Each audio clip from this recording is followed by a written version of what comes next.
Assalamualaikum warahmatullahi wabarakatuh.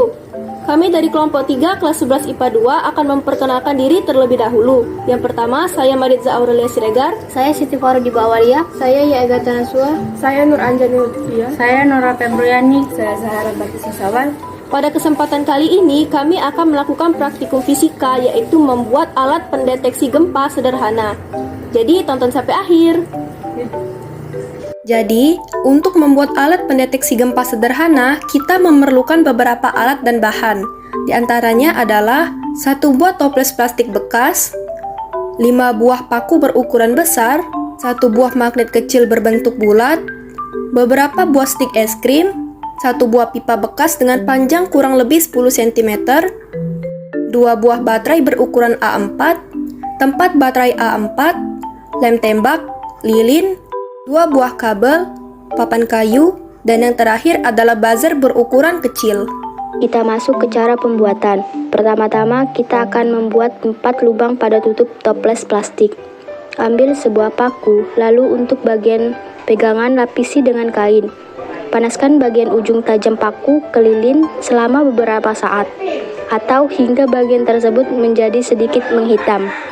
Lalu lubangi toples plastik tadi menggunakan paku panas, buat menjadi 4 lubang seperti di video. Selanjutnya, ambil 2 buah kabel, lalu bakar hampir seluruh permukaan luarnya menggunakan lilin. Lalu ditarik secara perlahan sampai bagian plastik luarnya mengelupas semua dan hanya menyisakan benangan logam kabel tersebut saja. Sisakan bagian yang masih ada permukaan plastik luarnya, kurang lebih sepanjang 5-6 cm. Ambil 2 kabel yang sudah dibakar tadi. Lalu masukkan ke lubang bagian tengah yang ada di toples. Lem menggunakan lem tembak pada bagian tengah kabel agar kabel tidak mudah lepas. Selanjutnya, panaskan kembali paku menggunakan lilin. Lalu, tancapkan paku ke ujung pipa secara perlahan, hingga setengah bagian paku tenggelam. Kemudian, ambil pipa yang telah ditancapkan paku tadi. Lem bagian bawahnya dengan lem tembak. Lalu tempelkan pada tutup toples.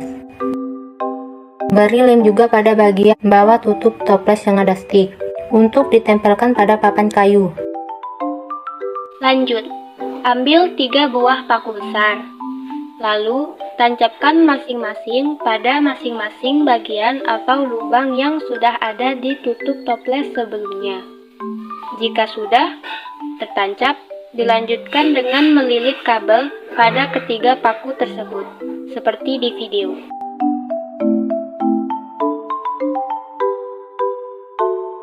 Selanjutnya, ambil kabel yang sudah terkelupas. Lilitkan pada magnet kecil, lalu ikatkan ujung lain kabel ke paku yang ada pada pipa sehingga magnet menjadi menggantung.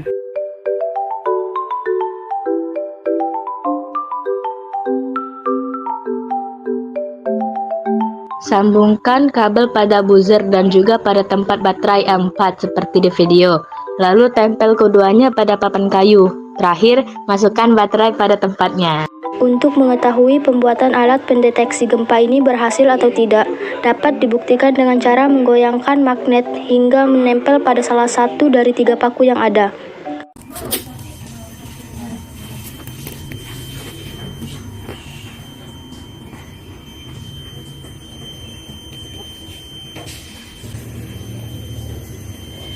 Apabila saat menempel, buzzer mengeluarkan bunyi yang nyaring, maka pembuatan alat pendeteksi gempa pun berhasil. Baiklah, selanjutnya kami akan menjawab pertanyaan yang diajukan. Yang pertama, bagaimana prinsip kerja dari alat pendeteksi gempa sederhana yang telah dibuat? Prinsip kerja atau cara kerja pada alat pendeteksi gempa sederhana ini adalah bahwa magnet yang menempel pada paku berfungsi sebagai saklar.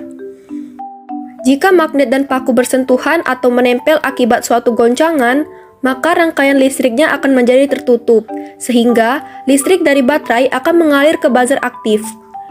Ketika buzzer aktif teraliri oleh listrik, maka buzzer aktif akan mengeluarkan suara. Yang kedua yaitu apa konsep fisika yang terdapat pada alat pendeteksi gempa sederhana yang telah dibuat. Jawabannya adalah konsep fisika yang terdapat adalah konsep gelombang bunyi, yang dimana pada saat getaran dialirkan melalui kawat ke sumber tegangan, lalu dialirkan lagi ke buzzer aktif sehingga dapat mengeluarkan bunyi. Dan untuk pertanyaan yang terakhir, apa saja kelebihan dan kekurangan dari alat pendeteksi gempa sederhana yang telah dibuat? Kelebihan dari alat pendeteksi gempa ini adalah, yang pertama, bahan dan alat untuk membuatnya itu mudah ditemukan, karena berada di sekitar kita dalam kehidupan sehari-hari. Yang kedua, bunyi yang dihasilkan oleh buzzer aktif pun cukup besar dan tidak terputus-putus. Sedangkan untuk kekurangannya sendiri, baterai akan menjadi lebih cepat habis jika hanya dibiarkan tersambung dengan buzzer yang aktif. Yang dimana, jika baterai habis, buzzer tidak dapat berbunyi karena buzzer yang digunakan adalah buzzer aktif, yang dimana memerlukan aliran listrik untuk mengeluarkan bunyinya. Sekian video dari kami kelompok 3. Thanks for watching. Wassalamualaikum warahmatullahi wabarakatuh.